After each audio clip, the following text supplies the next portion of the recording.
I am not imagining things. I know how impossible this sounds, the creeping paranoia, the fear of losing my mind. But what I am about to describe is real. It began with an unnerving sense of wrongness, with every face I encountered feeling just slightly, profoundly. 3 months ago, I finally broke free from Caleb. We had 2 years of history, 2 years tangled up in his toxic brand of control and possession.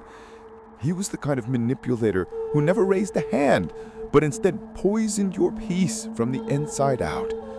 He'd check my phone usage, cross-examine my day, always looking for the slightest inconsistency, the smallest crack in my story. To truly escape, I cut every cord. New phone number, vanished from social media, even moved to a new apartment building I hoped he couldn't find. I believed the ghost of him was finally gone. The first tremor was the barista. A Tuesday morning, at a little coffee joint near my new building, a place I'd barely visited. I walked up to the counter, and the girl, bright and smiling, met my eyes, but there was a flicker in her gaze that made me stop breathing. She tilted her head just so, and then she delivered the words like a personalized arrow. "Good morning, sunshine." My blood ran cold. Sunshine. That was Caleb's personal, barbed term for me. He only ever used it when he was trying to needle me. "What's wrong, sunshine?" he taunted. He lived to provoke. I tried to rationalize it. A horrible coincidence, nothing more.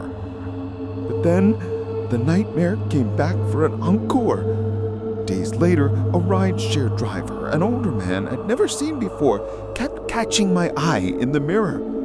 He finally leaned back and asked in the most casual voice if I'd ever managed to figure out what I was running from.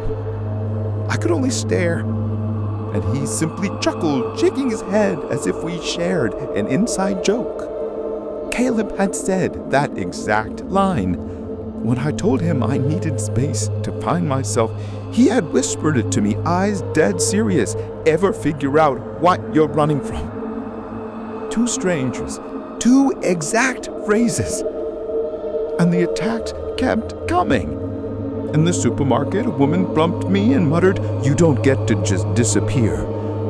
On the street, a passerby tossed out, "Still wearing your hair like that?" Even the janitor in my new building commented, "You always liked this song," humming the grim melody Caleb played to needle me. It wasn't the appearance of these people, but the look in their eyes that broke me. They were all different ages, different walks of life, but their eyes held the same chilling, knowing expression.